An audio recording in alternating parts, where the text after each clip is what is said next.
प्यारे बच्चों, class 11th term 1 विषय इकोनॉमिक्स का आंसर सेट मैं आप लोगों को इस वीडियो के माध्यम से बता रहा हूं। आप लोग अपना स्कोर चेक कर लीजिए। शुरू करने से पहले आपसे निवेदन है कि अपने चैनल इकोनॉमिक्स प्लस पर नए हैं तो चैनल को सब्सक्राइब करके बेल आइकन दबाकर ऑल नोटिफिकेशन ऑन कर ले।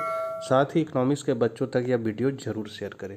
तो चलिए हम लोग आज कुछ नया सीखते हैं।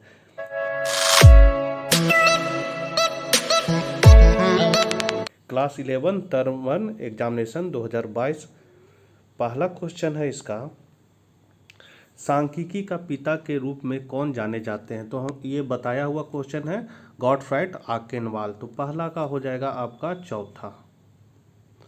दूसरा क्वेश्चन है सांख्यिकी का संबंध है। तो सांख्यिकी का संबंध है आपका आंकड़ों से। तो दूसरा का हो जाएगा चौथा। तीसरा है वेल्थ ऑफ नेशन पुस्तक के लेखक कौन है। तो वेल्थ ऑफ नेशन का पूरा नाम है राष्ट्रों की संपत्ति और साधनों की खोज। इंग्लिश में इसका नाम है an inquiry into the nature of causes of wealth of nation. 1776 में इसको एडम स्मिथ लिखे थे, इसलिए पहला ऑप्शन इसका सही है। चौथा है जो समंक अनुसंधानकर्ता द्वारा स्वयं एकत्र किए जाते कहलाते हैं। तो वो कहलाते हैं प्राथमिक आंकड़े। चौथा का हो जाएगा पहला। पांचवा है समाचार पत्र द्वारा प्राप्त आंकड़ा है। तो समाचार पत्र द्वारा प्राप्त आंकड़ा क्या होता है, तो वो होता है द्वितीयक आंकड़ा। काहे कि अनुसंधानकर्ता सब जगह से स्वयं एकत्र करता वो प्राथमिक आंकड़ा होता है, और पेपर से जो हम आंकड़ा या नेट से जो आंकड़ा लेंगे वो द्वितीयक आंकड़ा कहलाएगा। तो यहाँ पर आपका हो जाएगा दूसरा ऑप्शन। छठा नंबर क्वेश्चन है सहगणना विधि सर्वाधिक उपयुक्त किसके लिए है। तो यह सहगणना होता है विजातीय समंक के लिए सर्वाधिक उपयुक्त होता है। सातवां है एक अच्छा न्यायाधीश हमेशा आधारित होता है। तो वो होता है दैव निर्दर्श के लिए। सातवां का हो जाएगा पहला। आठवां है आंकड़ों का चित्रमय प्रदर्शन कहलाता है। तो वो कहलाता है प्रस्तुतिकरण। यहाँ हो जाएगा पहला। नौवां है निम्नलिखित में कौन सा टैली चिन्ह आवृत्ति 8 को दर्शाता है। तो यहाँ देखिए 5, 6, 7, 8। तो ये पहला ऑप्शन हो जाएगा। 10वां है भारत में जनगणना होती है। तो जनगणना हमेशा 10 वर्ष में होती है। इस बार कोरोना कारण नहीं हो पाया, लेकिन हर 10 वर्ष में ये जनगणना होती है। ये दूसरा ऑप्शन सही है आपका। 11 नंबर क्वेश्चन है अपवर्गीय विधि के अंतर्गत। तो इसके अंतर्गत क्या होता है, किसी वर्ग की उच्च वर्ग सीमा को वर्ग अंतराल में समावेशित नहीं कर सकते हैं। 12 नंबर क्वेश्चन है एक वर्ग की निचली और ऊपरी सीमा का अंतर कहलाता है। तो वो कहलाता है वर्ग अंतराल। यहाँ हो जाएगा पहला। 13 नंबर क्वेश्चन है वर्गीकरण का मुख्य उद्देश्य है।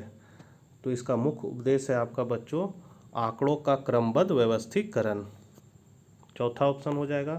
14 का है किसी सारणी के मुख्य अंग हैं। तो किसी सारणी के मुख्य अंग है आपका इनमें से सभी। शीर्षक भी है, शीर्षक टिप्पणी है, सारणी संख्या, इसलिए इसका चौथा ऑप्शन सही है।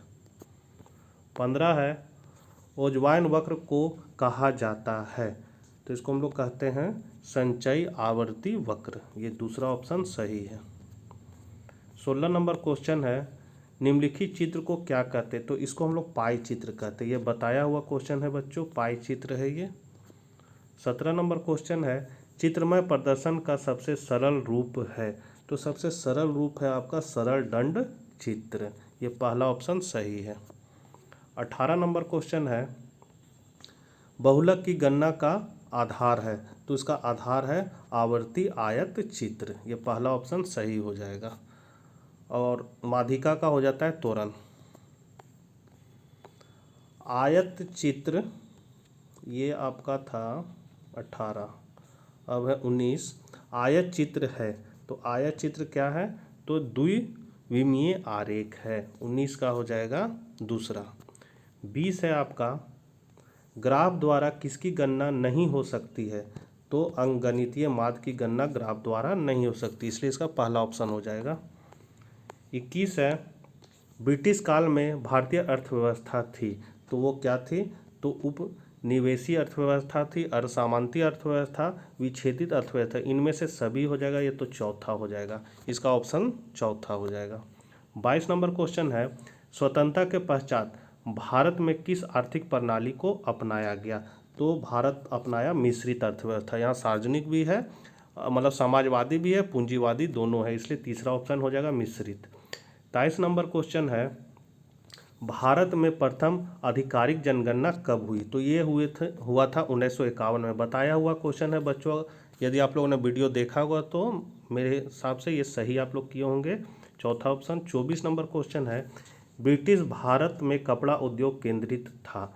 तो ये केंद्रित था आपका अहमदाबाद में, यहाँ हो जाएगा पहला। 25 है आपका, निम्न में नगद फसल कौन है? तो नगद फसल होता है जिसको बेचने के उद्देश्य से हम उत्पादन करते हैं, तो वो हो जाएगा कपास, तीसरा ऑप्शन सही है। 26 है, महालनोबिस का औद्योगिक विकास मॉडल किस योजना में अपनाया गया? तो ये द्वितीय पंचवर्षीय योजना में अपनाया गया था बच्चों, तो यहाँ दूसरा ऑप्शन सही हो जाएगा। और प्रथम पंचवर्षीय योजना में हैरोडोमर मॉडल को अपनाया गया था। तो इस क्वेश्चन महालनोबिस मॉडल द्वितीय पंचवर्षीय योजना में अपनाया गया था, इसलिए ऑप्शन दूसरा सही है। 27 नंबर क्वेश्चन है, राष्ट्रीय योजना आयोग की नियुक्ति की गई? तो ये नियुक्ति की गई आपका 1950 में, तीसरा ऑप्शन सही है।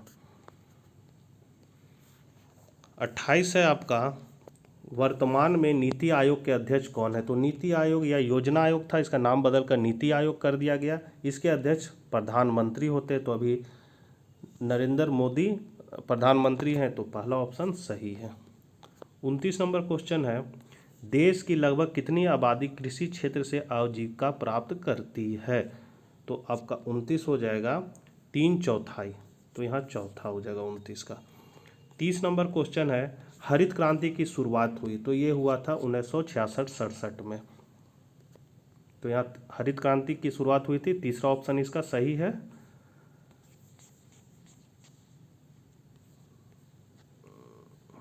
31 है आपका, हरित क्रांति में सम्मिलित है? तो हरित क्रांति में क्या सम्मिलित? उन्नत बीज भी है, कृषि यंत्रीकरण है, रासायनिक उर्वरक है, इनमें से सभी, तो ये चौथा ऑप्शन आपका सही हो जाएगा। 32 है, हरित क्रांति के फलस्वरूप किस फसल की औसत उपज भारत में प्रति हेक्टेयर सर्वाधिक है? तो इसमें गेहूं का उपज सर्वाधिक था, तो यहाँ पर 32 का हो जाएगा दूसरा। 33 है, विश्व बैंक को किस अन्य नाम से भी जाना जाता है? ये बताया हुआ क्वेश्चन है बच्चों, IBRD के नाम से जाना जाता है, तो चौथा ऑप्शन हो जाएगा। 34 है आपका, टिस्को का पूर्ण रूप है? तो Tata iron and steel company, तो पहला ऑप्शन आपका सही है। 35 है, नई औद्योगिक नीति कब घोषित की गई? तो नई औद्योगिक नीति 24 जुलाई 1991 में घोषित की गई, चौथा ऑप्शन सही है। 36 है, नई आर्थिक नीति में किसे सम्मिलित किया गया? तो नई आर्थिक नीति में उदारीकरण, निजीकरण, वैश्वीकरण तीनों को सम्मिलित किया, इसलिए चौथा ऑप्शन आपका सही है। 37 है, वर्तमान में भारत में कितने ऐसे उद्योग हैं जो सार्वजनिक क्षेत्र के लिए आरक्षित हैं? तो यहाँ पर आपका 37 का हो जाएगा दूसरा, 4। 38 है आपका, लघु उद्योग प्रायः स्थापित है? तो ये स्थापित है ग्रामीण क्षेत्र में भी, शहरी क्षेत्र में, इसलिए इसका तीसरा ऑप्शन सही है। 39 है, भारतीय लघु उद्योग विकास बैंक की स्थापना की गई? तो ये की गई थी 2 अप्रैल 1990 को, पहला ऑप्शन सही है। और लास्ट क्वेश्चन है, विश्व व्यापार संगठन का गठन किया गया? तो ये गठन किया गया था 1995 को, तीसरा ऑप्शन सही है। तो बच्चों मिलते हैं नेक्स्ट वीडियो में, बाय बाय।